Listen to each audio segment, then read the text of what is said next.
Welcome, ladies and gentlemen. This is Basil Rathbone inviting you to join me beyond the green door. John Mosley was bent on the pursuit and capture of a man who had wronged him. Little did Mosley realize that the chase would lead them both beyond the green door. Mosley disliked Schneiderman. The German's surly arrogance and swaggering way got under his skin, and he knew him for a bully and a thief. So it was that when Mosley returned to his store late one afternoon to find his Bantu assistant beaten to death, the cash box gone and Schneiderman with it, that he set out in pursuit. The German's trail led south into Great Bushman land, and Mosley quickly decided that Schneiderman was heading straight for Cape Town. If he ever got on a boat, he'd never catch up with him. The trail was not hard to follow, however. Schneiderman was an unusual figure of a man, a giant with a huge florid face, beady eyes, and a livid dueling scar tracing down the curve of his jaw to the point of his chin. Natives who saw him remembered him.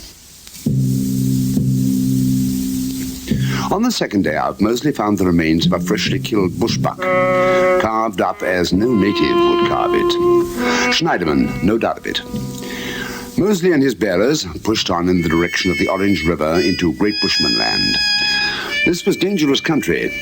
The few bushmen he had come into contact with were small but cunning and highly skilled with bow and arrow.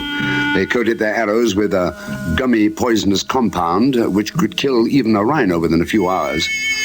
The entrails of a deadly caterpillar were the main ingredients of the poison. And yet, even the knowledge that he might be walking straight into the lion's mouth failed to slow Mosley. Hour after hour, the vision of Schneiderman's scarred face rose up before him. On the morning of the third day, Mosley lost the German's trail and was unable to find it until the late afternoon.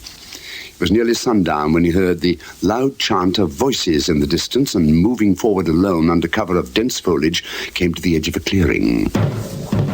Climbing a tree, he peered through the branches and saw a number of small beehive huts. Before them a crowd of natives were gathered shouting loudly. Drums were beating in a rhythmic frenzy, and directly in front of the crowd, a game was begun. A dozen young men came racing out and began kicking a football about. Their absurd movements brought a smile to Mosley's face as they kicked the ball back and forth to no apparent purpose. There were no teams, no goals, no referee, and yet they pursued the ball and kicked it as if it were a championship soccer match. Unable to control himself, Mosley began roaring with laughter. But even as he did so, his foot slipped and he fell down into the clearing. Mercifully, he was unhurt. But as he sat up, the ball came rolling towards him. Then, for the first time, he noticed that although it was round, it wasn't a ball, but a mutilated human head with a telltale scar tracing down the curve of the jaw.